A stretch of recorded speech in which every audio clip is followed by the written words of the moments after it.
Muy buenas tardes, profesora, compañeros. Mi nombre es Abad Medina. Soy estudiante de segundo año en la clase de la profesora Lilia, la materia de Derecho Civil, Obligaciones. Vamos a empezar por ver el tema de la representación en las obligaciones. La representación en sentido amplio se puede dar de dos maneras, de manera directa y de manera indirecta. Cuando nos referimos a la representación directa es cuando el representante actúa en nombre y beneficio del representado, y también se puede llamar representación de personas. O sea, el, el representante va a actuar en nombre del representado. En este caso, por ejemplo, digamos que yo quiero comprar un carro. Entonces, yo le doy el poder a alguien para que ese alguien compre ese carro a mi nombre. Entonces, esa persona está actuando en mi nombre y a mi beneficio. Eso es lo que quiere decir la representación directa. Por otro lado, la representación indirecta y quiere decir cuando el representante actúa bajo su nombre en favor del representado. Quiere decir, con el mismo ejemplo del auto, que yo le diera el poder a una persona y le doy el dinero y todo para que esta persona compre el auto a su nombre y luego me lo transfiera a mi nombre. En este caso serían dos actos jurídicos que hay que hacer.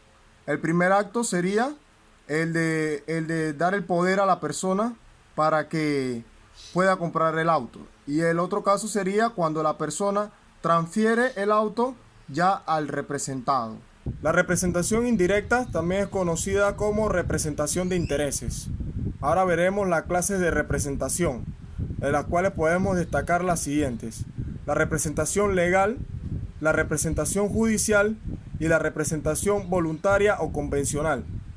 La representación legal es la que nace de la ley y establece quién es el representante. Este representante viene establecido por ley y desplaza lo que es la voluntad del sujeto. La representación judicial es aquella que viene impuesta por un juez. El juez es quien designa quién va a ser el representante de la persona. Este caso se aplica a lo que es la representación del ausente, que vamos a ver más adelante a mayor profundidad. También tenemos lo que es la representación voluntaria o convencional. Esta es la que el representado otorga el poder al representante para que éste actúe en favor del representado. Podemos mencionar que las dos primeras son hechos jurídicos, más no actos jurídicos, ya que los actos jurídicos requieren de la voluntad de ambas partes. Entonces quiere decir que la representación legal y la representación judicial son hechos jurídicos, más no actos jurídicos. El único acto jurídico de este tipo de representación es la representación voluntaria o convencional. Vamos a ver algunas de la serie de características de la representación voluntaria o convencional, que es el acto jurídico que a nosotros nos compete. Tenemos que la representación voluntaria es un acto unilateral y recepticio. Solo requiere de la voluntad del representado y esta voluntad va dirigida al representante. Es un acto complejo o compuesto. La relación nace entre el representante y no se agota entre ellos. El representante vincula al representado con terceros. Por eso se dice que es un acto complejo o compuesto, porque el representante actúa como un filtro y conecta al representado con terceras personas, buscando siempre el beneficio del representado. De manera general, se dice que la representación debe ser gratuita, pero no hay una regla que diga que no puede ser onerosa. Entonces, vamos a ver ahora lo que son los requisitos. Principalmente, el primer requisito es que tiene que haber acuerdo entre ambas partes. ¿Ok? Tiene que haber un acuerdo de voluntades entre ambas partes. El representante debe emitir una voluntad propia y debe tener también capacidad de negociación. ¿Qué queremos decir con esto? Que el representante debe poder actuar en base a su conocimiento o a su destreza, buscando la mejor manera de encontrar soluciones que sean beneficiosas para el representado. Siendo así, el representante puede actuar o debe actuar libremente siempre en favor del representado. El representante debe actuar en favor del representado. Esto es lo que se conoce como contemplatio domini. Ahora vamos a ver el tema del principio de literalidad. Las facultades se rigen en función a este principio, ya que son aquellas conferidas de manera explícita. El representante solo puede actuar para lo que está facultado. Que en el momento en el que el representado le da el poder a un representante, debe ser específico cuáles son esas facultades en las que el representado lo puede representar. El representante no puede actuar más allá de las capacidades o de las facultades que le fueron otorgadas. Si una persona fue facultada para representar a otra en un tema específico, no puede salirse de ese tema. Vamos a tomar nuevamente el ejemplo del auto. Si yo le doy la autorización a una persona para que me represente para vender o disponer de mis bienes, esto tengo que dejarlo bastante claro cuando redacto el permiso o la autorización, ¿no? Esto tiene que quedar claro, ya que la persona solamente podrá disponer de lo que yo le doy permiso. No puede excederse de ahí, no puede él vender mi casa, porque solamente está autorizado para vender mi auto. Entonces, eso es un tema muy importante y fundamental para todo abogado, poder saber redactar bien lo que es un poder. La forma, vamos a ver un poco lo que es la forma. La forma para que una persona represente a otro se basa en lo que es la libertad de forma. Asume el principio general de libertad de forma, con excepción de actos solemnes obligatorios. O sea, quiere decir que una persona, para representar a otra, hay libertad de forma, de cómo hacerlo, de cómo autorizarlo. Hay libertad para hacerlo, con excepciones. Estas excepciones serían los actos solemnes o los actos que ya están regulados por ley y que tienen que ir a un registro público. Por ejemplo, si yo quiero autorizar a un compañero para que retire un libro mío porque se lo presté a otro compañero, y entonces yo le doy la autorización, ve donde este compañero y tráeme ese libro. Ese es un acto que no es solemne. No necesariamente yo tengo que meter eso en el registro público de que yo le estoy dando autorización a él para que me busque un libro, porque eso no es necesario. Pero hay casos específicos en los que sí debe haber una representación. Por ejemplo, en los casos cuando una persona va a vender una propiedad, una casa o algo por el estilo, esto sí debe estar notariado o bajo registro público. Vamos a ver el tema de la renuncia a la representación. La renuncia es una facultad exclusiva del representante. Este se debe comunicar previamente con el representado y le debe decir cuáles son las razones por las que va a renunciar. Pero se puede renunciar a esto mediante una carta notariada. El representante le notifica al representado que desiste de continuar con la representación. Por otro lado, o por lado contrario, cuando el representado es el que quiere terminar con la representación, entonces a esto se le llama revocatoria. Si es el representado el que quiere prescindir del representante. También podemos hablar sobre lo que es la pluralidad de representantes. Una persona puede ser representada o puede delegar la representación a varios representantes, no necesariamente a uno en específico, pero todos estos deben actuar en favor del representado. La representación puede extinguirse por diversas causas, de las cuales podemos mencionar que una es la revocatoria, como ya mencioné, y la otra es la renuncia. La representación y con ella el apoderamiento pueden extinguirse por distintas causas, que se producen mediante la manifestación de la voluntad, como son la sustitución, la revocación y la renuncia por parte del representante. Pero además de esto existen otras causas extintivas generadas por hechos jurídicos, como son el vencimiento del plazo de ejercicio de la representación, la muerte del representado o del representante. Son aplicables por analogía, reservando la consideración de las causas extintivas de carácter voluntario y expresamente legisladas. Haremos un somero detenimiento en las demás causas extintivas. En primer lugar, la relación representativa puede extinguirse cuando ha sido otorgada para la celebración de un solo acto representativo o de varios, habiendo quedado cumplidos o consumados.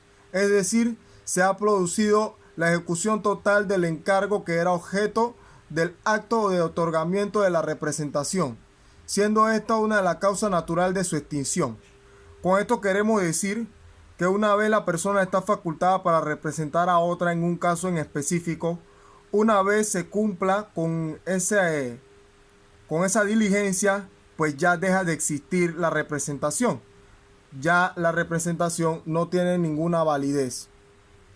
Esta causa de extinción solo tiene lugar cuando se trata de una relación representativa para un acto jurídico para el cual se requeriría un poder especial. Dentro de esta causal de extinción se considera cuando la celebración del negocio representativo o su ejecución llega a ser física y jurídicamente imposibles. En segundo lugar, tenemos el vencimiento del plazo de vigencia de la relación representativa, es también causa de su extinción. Se produce cuando la representación ha sido otorgada por un plazo, el cual llega a su vencimiento. Esto quiere decir que la representación se puede dar por un periodo definido de tiempo.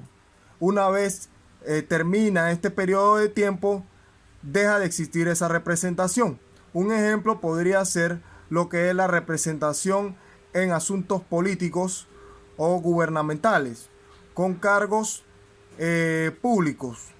Puede ser representante de corregimiento, diputado, etcétera, que tienen un plazo para representar a los ciudadanos como tal, ¿no?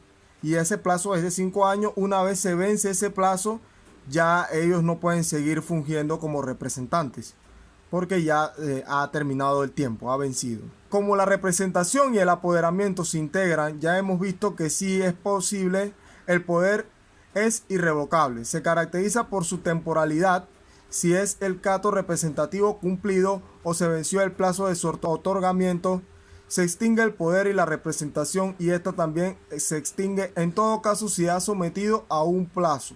Sin embargo, es oportuno recordar que si el representado continúa ejerciendo la representación, se configura representación directa sin poder.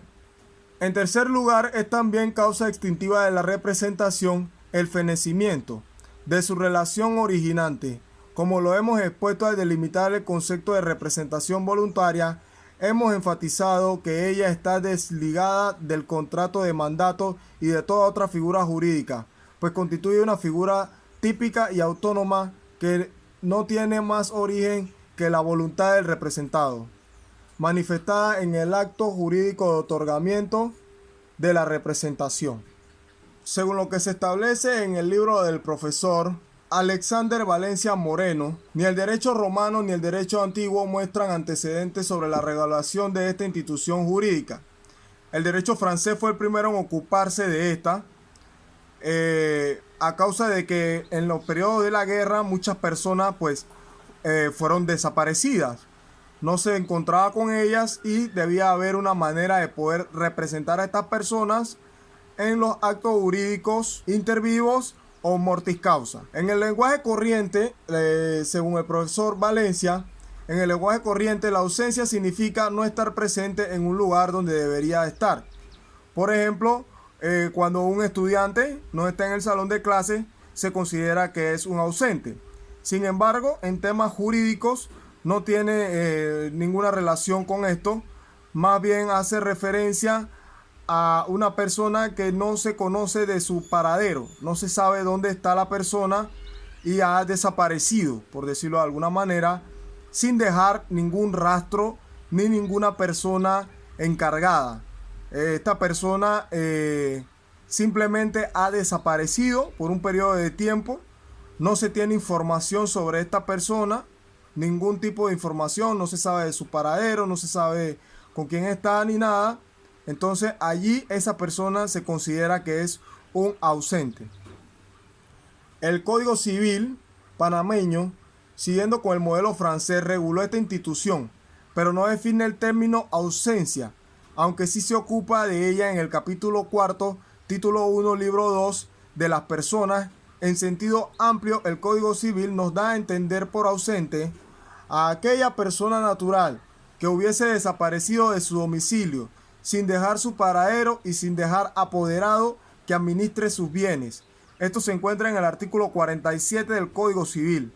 De tal manera que para hablar de ausencia legal se requiere que haya desaparecimiento del domicilio, que se ignore el paradero de la persona desaparecida y que no haya apoderado que administre los bienes del ausente. El ausente indica no solo el hecho de que la persona no se halla en el lugar de su domicilio, sino además que no se sabe dónde se encuentra hasta el punto de duda de si vive o muere. La ausencia legal de una persona genera un número considerable de efectos en el derecho civil panameño.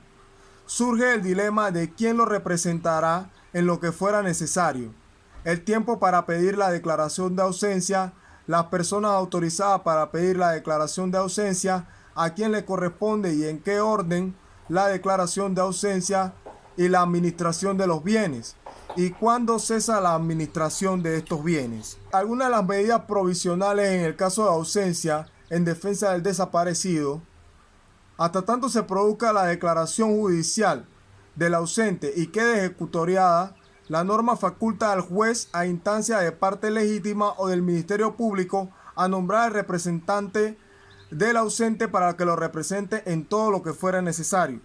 Este punto fue el que hablamos anteriormente en lo que era la representación del ausente. Este nombramiento es extensivo, además, para cuando haya caducado el poder conferido por el ausente. Se trata de una designación que recae en un cuadro ad litem, siguiendo con el procedimiento que establece el Código Judicial. Pero antes de que ese nombramiento se dé, debe haberse presentado la solicitud de declaración de ausente a la que hace mención el Código Judicial que veremos a continuación. En el derecho positivo panameño, para que se dé el pronunciamiento, es necesario iniciar y culminar el proceso no contencioso que señala el artículo 1460 y siguientes del Código Judicial, en armonía con las normas del Código Civil. Con lo correspondiente proceso se pretende adoptar las medidas precautorias sobre los bienes e intereses jurídicos del ausente. La solicitud se presenta ante el juez de circuito respectivo solicitando la declaración de ausencia. El juez, previa notificación personal del Ministerio Público, ordenará se reciba prueba a efecto de establecer el hecho de la ausencia, la existencia del mandato, herederos presuntivos o guardador en caso de ser menor o incapaz, el tiempo de la ausencia. El Ministerio Público podrá pedir prueba dentro de los 3 días siguientes a la notificación de la solicitud, según el artículo 1460 del Código Judicial. Una vez practicadas las pruebas, el juez en un acto admisorio de la demanda hará el nombramiento que hace alusión al artículo 47 del Código Civil. Es decir, se designará un curador ad litem y éste adoptará cualquier medida cautelar necesaria o aconsejable para asegurar los intereses del ausente. Una vez hecho el nombramiento, el juez señalará las facultades, obligaciones y remuneración de su representante, atendiendo a lo que se dispone para los curadores, artículo 48 del Código Civil. Todo lo que aquí señalado es de manera provisional, porque se trata de un periodo de espera que se está al regreso del ausente. Con esto se quiere decir que el juez designa a la persona que va a representar al ausente. Para que esto se dé, tiene que presentarse una solicitud de representación del ausente. Se tiene que desconocer el paradero del ausente para que el juez pueda designar un representante.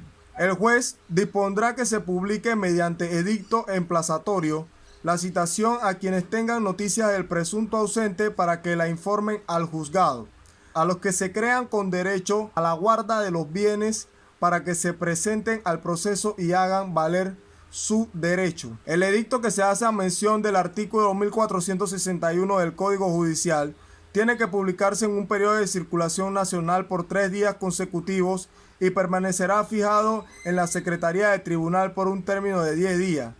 El término se contará desde la fecha de la última publicación. Si del expediente resultase que no hay lugar para declarar la ausencia, el juez, sin entrar en mayores consideraciones, desechará la demanda aún en el caso que no hubiese oposición. Esto según el artículo 1461 del Código Judicial.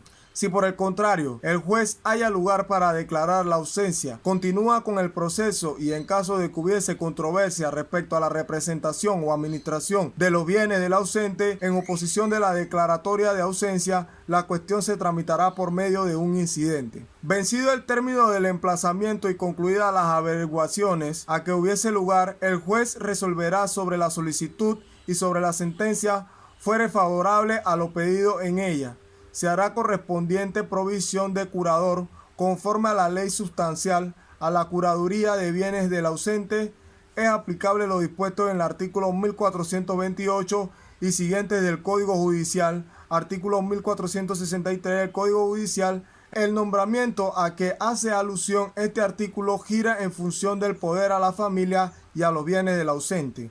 Esclarecimiento del hecho. Si el ausente aparece, se compruebe su fallecimiento o se haya decretado en su proceso su muerte presunta, automáticamente se decretará la terminación de la curaduría de bienes del ausente y se hará la entrega de bienes a quien corresponda. El auto que se dicte para estos menesteres es apelable en el efecto devolutivo. Artículos 1464 y 1465 del Código Judicial.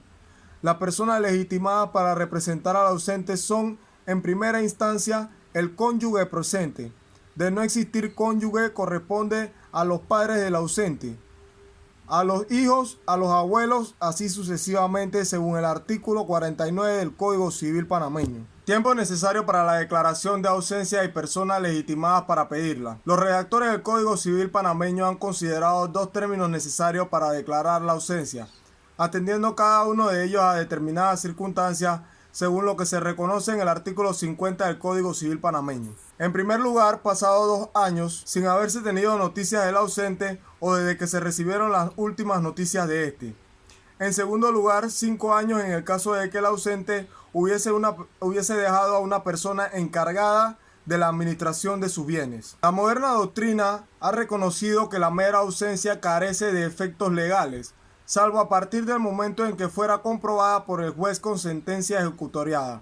Por disponerlo así, según el artículo 51 de la Ley Civil panameña, las personas legitimadas para pedir la declaración de ausente son el cónyuge presente, los herederos instituidos en el testamento que presentaran copia fehaciente de los mismos, los parientes que hubieran de heredar ab intestato, los que tuvieran sobre los bienes del ausente algún derecho subordinado a la condición de su muerte. La declaración judicial de ausencia no surtirá efecto hasta 6 meses después de que se haya publicado en Gaceta Oficial, según el artículo 52 del Código Civil panameño. Sobre la administración de los bienes del ausente, conforme a lo establecido en el Código Civil panameño en el artículo 53, la administración de los bienes del ausente se conferirá en siguiente orden: al cónyuge no separado legalmente, al padre o en su caso a la madre, a los hijos, a los abuelos, a los hermanos que no estuviesen casados, prefiriendo a los de doble vínculo.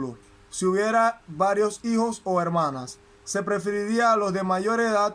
Si concurriere más de un abuelo, tendría presencia el de menor edad, salvo impedimento físico. Estas personas gestionarán con la más amplia facultad y sin necesidad de rendir cuenta, según los artículos 1460, 1462, 1463 y 1466 del Código Judicial. En todo caso, se trata de actos de mera administración porque no podrán ser enajenados, permutados ni hipotecados. ¿Sobre cuándo cesa la administración de los bienes del ausente? El Código Civil en el artículo 56 prevé que la administración otorgada a las personas señaladas en el artículo 53 cesa atendiendo a distintas circunstancias. Número 1. Cuando comparezca el ausente por sí o por medio de apoderado. Número 2. Cuando se acredite la defunción del ausente y comparezcan sus herederos testamentarios o avintestados. Cuando se presente un tercero acreditando con correspondiente documento haber adquirido por compra u otro título los bienes del ausente. Dada una de estas circunstancias, los bienes quedarán a disposición de los que a ellos tengan derecho. Ahora vamos a ver el tema sobre lo que dice el Código Civil con respecto a la representación de los ausentes. El Código Civil establece en el artículo 47 que cuando una persona hubiese desaparecido de su domicilio sin saberse su paradero y sin dejar apoderado que administre sus bienes, podrá el tribunal a instancia de parte legítima o el Ministerio Público nombrar quien le represente en todo lo que fuera necesario. Esto mismo se observa cuando en iguales circunstancias caduque el poder conferido por el ausente. Artículo 48. Verificado el nombramiento a que se refiere el artículo anterior, el tribunal acordará las diligencias necesarias para asegurar los derechos e intereses del ausente y señalar las facultades, obligaciones y remuneraciones de su representante, regulándolas por las circunstancias por lo que está dispuesto respecto a los curadores. Artículo 49. El cónyuge ausente será representado por el que se halle presente cuando no se encuentren legalmente separados. A falta de cónyuge, representarán al ausente los padres, los hijos y los abuelos por el orden que se establece en el artículo 53. Este artículo fue modificado por el artículo 1 de la Ley número 7 del 27 de enero de 1961 de la Declaración de Ausencia. Según el Código Civil, en el artículo 50, pasados 2 años sin haber tenido noticia del ausente o desde que se recibieron las últimas, y 5 en el caso de que el ausente hubiese dejado a personas encargadas de la administración de los bienes, podrá declararse la ausencia.